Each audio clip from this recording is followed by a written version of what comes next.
There's a reason why crime is one of the most concerning issues for Americans. It's raging from city to city. Have you ever wondered what goes on inside the head of a convict who is about to be given the death penalty? What chilling words do they choose to leave behind them? Do they ask for forgiveness or tell their family they'll miss them? Let's find out. Number 1. Jimmy Glass. Some people achieve complete clarity right before death, while for others, it remains an elusive dream they try to conceal with humor. The latter rang true for Jimmy Glass, who escaped prison and shot an elderly couple to death on Christmas of 1982. Jimmy Glass, along with inmate Jimmy Wingo, targeted the elderly couple's home for robbery, but one thing led to another, and they ended up taking the lives of 2 innocent people. Both culprits blamed each other for the murders, but were ultimately given the death penalty.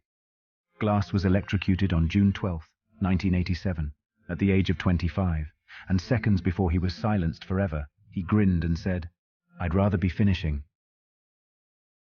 Number 2. Barbara Graham.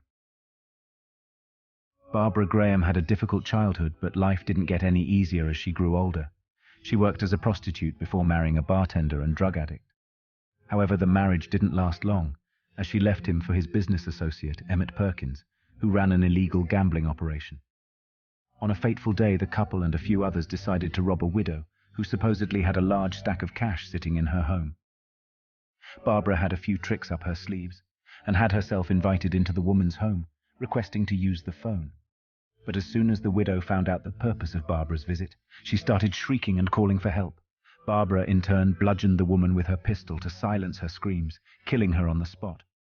The vicious murder earned her the nickname Bloody Babs, and when Barbara was finally sentenced to death for the Burbank woman's murder, her final words were, "Good people are always so sure they're right." Did Babs acknowledge the truth, or was she just being sarcastic? No one knows for sure. The next criminal's final words will send a shiver down your spine. Number 3. Peter Curtin. Peter Curtin earned himself the nickname Vampire of Dusseldorf for his infamous murders between 1929 and 1930. He was charged with 9 murders and 7 attempted murders. But it wasn't just the killing that gave him satisfaction. Curtin would get sexual gratification as the blood drained from his victims' bodies. His trial lasted 10 days, and the jury found him guilty on all counts. At the sentencing, Curtin displayed no emotions, but he did confess in his final address to the court that he now saw his crimes as too ghastly and had no excuse for them. On the day of execution, Curtin ordered fried potatoes, a bottle of white wine, and Wiener Schnitzel. And when he was taken to the grounds for beheading, he turned to the prison psychiatrist and asked him, "Tell me, after my head is chopped off, will I still be able to hear, at least for a moment, the sound of my own blood gushing from the stump of my neck? That would be the pleasure to end all pleasures." Could he be any creepier than that? The next murderer's last words turned into a famous catchphrase. Can you guess what it is? Let's find out. Number 4. Gary Gilmore.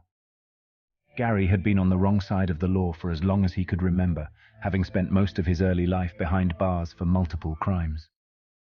On July 9, 1976, after being paroled in April of that year, Gary robbed and murdered gas station employee Max Jensen in Orem, Utah. The next evening, he murdered motel manager Benny Bushnell by forcing him to lie face down on the ground and shooting him through the head. While the first killing never went to trial, Gary was sentenced to death for the second murder. His execution was the first in the US for almost 10 years, which made it the talk of the town. But what fueled the media fire was Gary's peculiar death wish. He wanted to be killed by a firing squad. Unlike most death row inmates who wish to prolong their lives for as long as they can, Gary famously demanded to be killed as soon as possible. And in the seconds before he got his final wish, his words were, "Let's do it." Believe it or not, advertising executive Dan Whedon confessed that Gilmore's last words inspired Nike's famous slogan, "Just do it." Can you believe that a criminal's last words became one of the best taglines of the 20th century? Number 5. AILEEN WUORNOS. AILEEN WUORNOS was born in Michigan and abandoned by her parents at a very young age.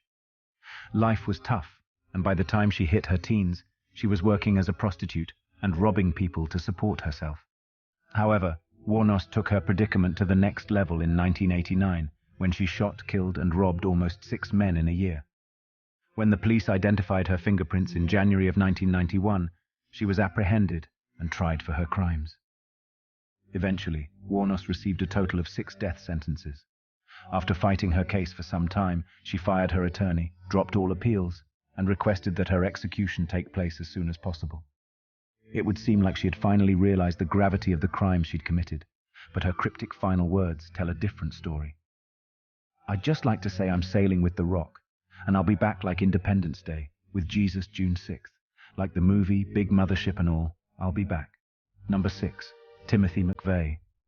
Timothy McVeigh, better known as the Oklahoma City bomber, set off a device that killed 149 adults and 19 children at the federal building in Oklahoma City on April 19, 1995. McVeigh was a former U.S. Army soldier who was convicted of 11 counts of murder, conspiracy, and using a weapon of mass destruction after he detonated a fertilizer bomb in front of the building. The brutal attack claimed hundreds of lives and was dubbed the most deadly domestic assault in U.S. history. A question that comes to everyone's mind is, why did he do it? McVeigh admitted to investigators that he was angry at the federal government for their treatment of white separatist Randy Weaver at Ruby Ridge, Idaho in 1992, and with David Koresh and the Branch Davidians at Waco, Texas in 1993. When he was finally taken to the chair for execution by a lethal concoction of chemicals, he refused to give any final statement. Still, he left a handwritten note highlighting his frame of mind. He quoted a poem by British poet William Ernest Henley, and it ended with the lines, "I am the master of my fate. I am the captain of my soul." Maybe McVeigh overlooked the fact that the court ordered his execution. The next convict delivered a shocking last statement, leaving the victims' families speechless. Number 7. Wesley Allen Dodd. Dodd committed his first sexual offense when he was just 13 years old, and in the years that followed, he became more aggressive, eventually going on a killing spree that claimed the lives of 3 innocent boys between the ages of 4 and 11. He was finally arrested after a failed attempt to abduct a 6-year-old boy and given 3 charges of aggravated first-degree murder. Initially, he refused to confess to any of the charges and maintained that he was innocent. However, something changed in him during the course of his trial, and he pleaded guilty to everything in court. He requested to be hanged to death because that's how he had killed his last victim. In a chilling interview before his execution, he conceded that the death penalty was the only solution for people like him. When asked why he wanted to be executed, he spoke matter-of-factly, saying, "I have to be, because I know I will kill again. I know I would do it again. I've been molesting kids non-stop since I was 13 years old. Over half my life. Anything happened, I guarantee I would do it again, and sooner or later I would kill another child. I've done it before, and at the time I liked it."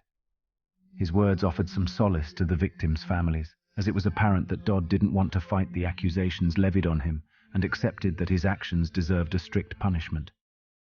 He had complete clarity in his last moments, as he noted, "I was once asked by somebody, I don't remember who, if there was any way sex offenders could be stopped. I said no. I was wrong. I was wrong when I said there was no hope, no peace. There is hope. There is peace. I found both in the Lord Jesus Christ. Look to the Lord, and you will find peace." Thank you for joining us on this chilling journey. Please like this video, subscribe to our channel, and press the notification bell for more thrilling confessions.